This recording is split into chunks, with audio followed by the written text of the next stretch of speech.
Entre mediados del año 2024 y mediados de este año, en el espacio cultural JJ, aquí en Jean Jaurès 300, ¿sí?, en pleno abasto de la ciudad de Buenos Aires, ocurrieron 7 conversaciones entre militantes, entre investigadores e investigadoras, forjados, horneados, diría, durante la década de los 90 aquí en la Argentina.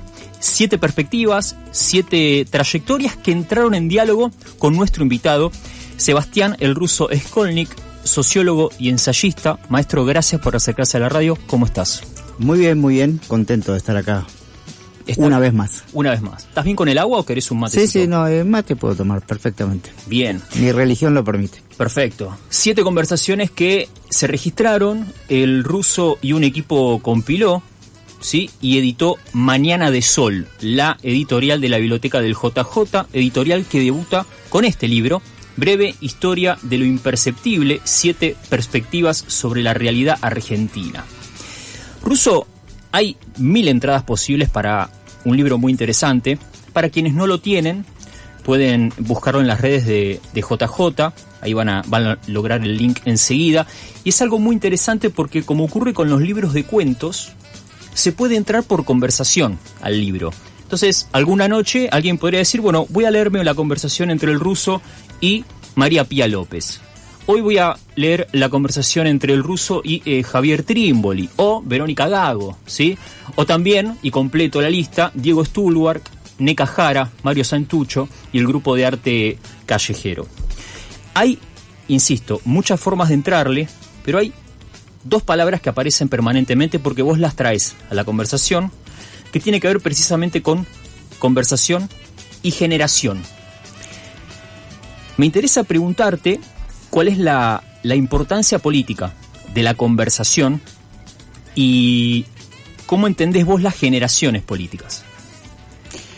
Bueno, es una buena entrada, digamos. Para mí la conversación es un dispositivo político y existencial fundamental. Sin conversación no hay política para mí.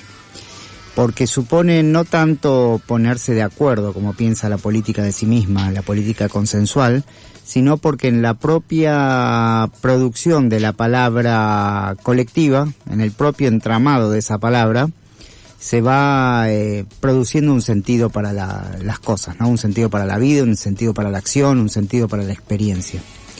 Y por lo tanto creo que no hay experiencia que no construya una forma de narrarse a sí misma, y esa narración siempre está tejida con palabras. Por supuesto, la idea de conversación es inseparable de la idea de amistad, porque requiere también una generosidad en el trato, en la conversación, en la forma de aceptar la relación con el otro o la otra, que no depende del cálculo instrumental. Entonces hay conversación cuando uno se dispone a ser atravesado por la forma de percibirse y de pensar del otro o de la otra, y ahí se pueden eslabonar palabras que pueden dar cuenta de un campo sensible, es decir, narrar lo que se está sintiendo. Claro. Lo que ocurrió con estas conversaciones, que un poco vos invitás a esta conversación en el JJ a militantes, insisto, que se forjaron en la década del 90, pero también eran conversaciones abiertas donde había un caudal de militantes, si se quiere, de esta generación, en el JJ, que también es un espacio de militancia, y ahí hay una conversación entre generaciones, digamos. ¿Qué importancia tiene eso para vos? Bueno, en algún sentido, digamos, la sal de la política siempre fue la relación entre generaciones. Ajá. Porque una generación política siempre está obligada a preguntarse qué de continuidad tiene o qué de fundación tiene lo que hace, ¿no? Es decir, si sus desafíos son desafíos que vienen tejidos por la experiencia de la generación anterior, o hay una ruptura y una reelaboración de esa experiencia. Ajá. En el caso nuestro, que podemos inscribirnos así al tuntún en la década de los 90, tuvimos que hacer una reelaboración sobre una generación, la de los 70, que ya no estaba o que había sido masacrada por el Estado, y que tuvimos que intentar pensar qué era tener una práctica política, una práctica militante, partiendo de la base de una generación que había sido derrotada. Uh-huh.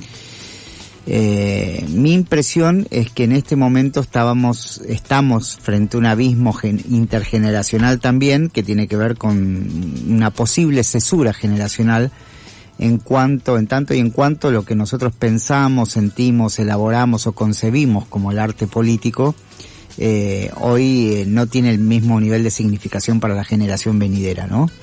Entonces ahí me parece que hay que hacer un esfuerzo grande por intentar conectar generaciones cuyos tópicos y cuyas formas de sentir y pensar las intervenciones prácticas son radicalmente diferentes. Y por otro lado, por último, me parecía importante traer la sensibilidad de la generación de los 90 al presente, no para encontrar ahí un modelo de intervención o para imitar, uh-huh, sino porque fue una generación que tuvo que hacerse a sí misma, no al modo neoliberal, ¿no? Que es una frase bien neoliberal, es hacerse a sí mismo, pero sí, en el sentido que no tenía referentes y tuvo que darse sus propias reglas, sus propias formas de percibir, la realidad en la que se movía. Y eso venía a cuento de que fue una propuesta que surgió de una crisis de sentido muy grande que surgió cuando ganó Milei, ¿no? Total. Que muchas de las experiencias que habían sido forjadas al calor de la práctica estatal o de los conceptos emanados del Estado, de ciertas formas de organización, de disciplina, de identidades partidarias, estallaron cuando ganó Milei, y de alguna manera traer estas otras generaciones no significaba desplazar a esa otra experiencia, pero sí iniciar una conversación que por momentos estuvo obturada. Claro. Bueno, en la conversación con Javier Trímboli, iba a decir algo sobre Javier Trímboli, pero un destacado historiador y docente que se fue a principios de este año, ¿no? Una pena. Sí. Él lo que dice, vos le traes en una pregunta su participación en la revista La Escena Contemporánea. Y él menciona un artículo hacia el año 99, hablando de los 10 años del 89, y en ese año 89 lo que veía era una misma desorientación que en el 99 él tenía como militante respecto de lo que estaba considerando que ocurría en el 89, un año convulsionado, acá no vamos a ahondar en eso. La pregunta es si vos encontrás, creo que recién decías algo por el estilo, una desorientación parecida, cierto desconcierto, ¿no?, que podría ser oportunidad en esta generación de militancia, la militancia de estos días, donde, por ejemplo, se acercaron a escuchar estas conversaciones con aquella generación de los 90, digamos, ustedes militantes todavía, pero digo, ¿hay algún paralelo para hacer? Mirá, yo creo que la desorientación es el factor común entre generaciones. Okay. Porque lo que nosotros traíamos como experiencia propia, como bagaje, como sensibilidad política, me parece que no opera prácticamente, no califica, como dicen ahora. En todo caso, lo que tiene ese archivo es una posibilidad de reencontrar palabras, sedimentos, cosas, formas de haber pensado ciertas cosas que pueden entrar en diálogo con las exigencias del presente. Pero me parece que la desorientación es el factor común. Ajá. Lo que creo además es que no hay invención política si no hay desorientación también, creo eso. Y me parece que es una condición para cualquier proceso de invención política como los que hubieron antes. Hay que ponerse creativos en cierta incertidumbre. Sí, saber habitar ese momento de vacío, porque es lo propio de la política, no saber quién sos y no, a pesar de que la política insiste en negar ese problema, yo creo que la política radical, como la entendemos nosotros, qué sé yo, como la entiendo yo, o unos cuantos de los que ahí participaron, uh-huh, tiene que ver con indefinir mucho quién se es, ¿no? Preguntarse quién es uno, quiénes somos y qué es lo que estamos haciendo mientras intentamos transformar las cosas. ¿Por qué decís en tu prólogo que el pensamiento es necesariamente una contraviolencia? Bueno, porque creo que fundamentalmente el pensamiento exige confrontar los consensos de una época. Y esa es una Es una contraviolencia porque es una reacción a las formas violentas en la cual los consensos de una época se establecen, ¿no? Claro. Los consensos sobre qué significa la vida pública, qué significa la democracia, qué significa la relación con las tecnologías, con las plataformas, con las formas financieras. Me parece que todos esos consensos son muy violentos y me parece que el pensamiento que necesariamente está llamado a desestabilizarlos es una contraviolencia en ese sentido. Quien dice esto es Sebastián Skolnick, sociólogo y ensayista, que es el compilador de este libro recientemente editado por Mañana de Sol, Breve historia de lo imperceptible, 7 perspectivas sobre la realidad argentina.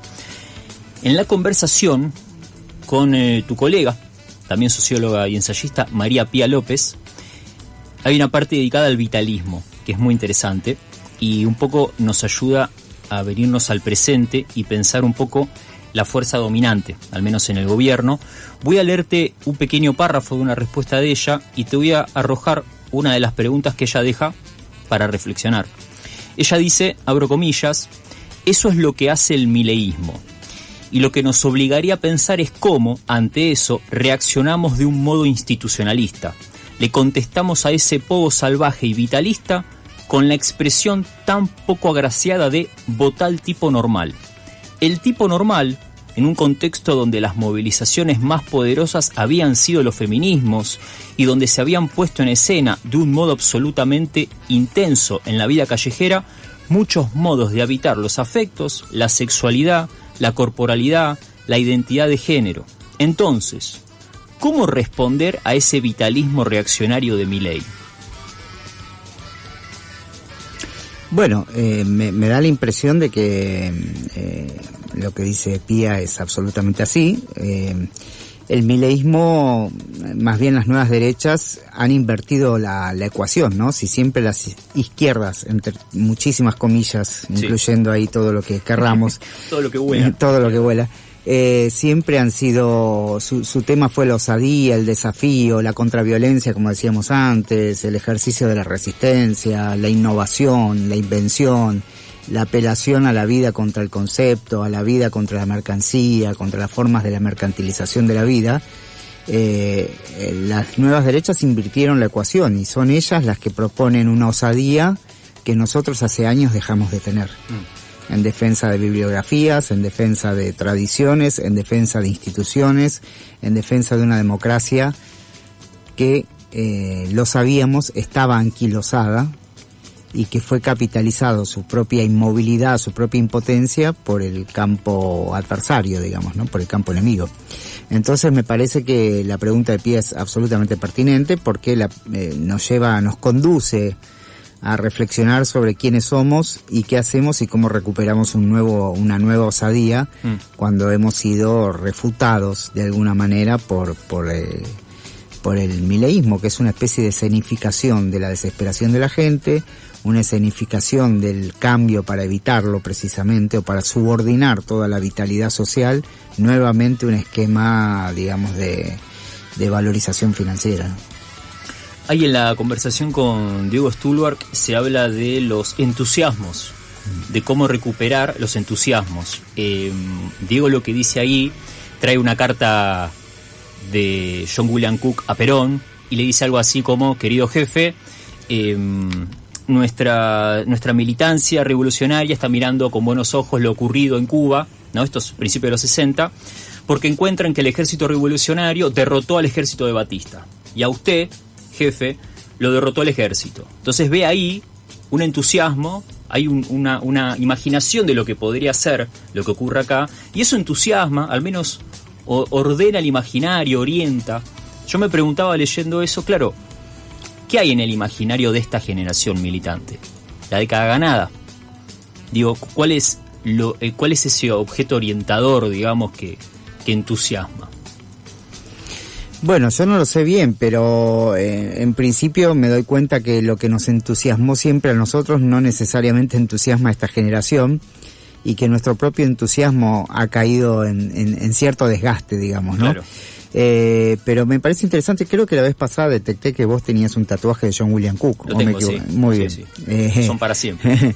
Bueno, pero porque Cook era un entusiasta realmente, era un entusiasta de la política porque percibía que entre sus manos, a pesar de todas las desgracias, él estuvo en prisión, se fugó, bueno, fue todo un itinerario complejo, murió joven de un cáncer.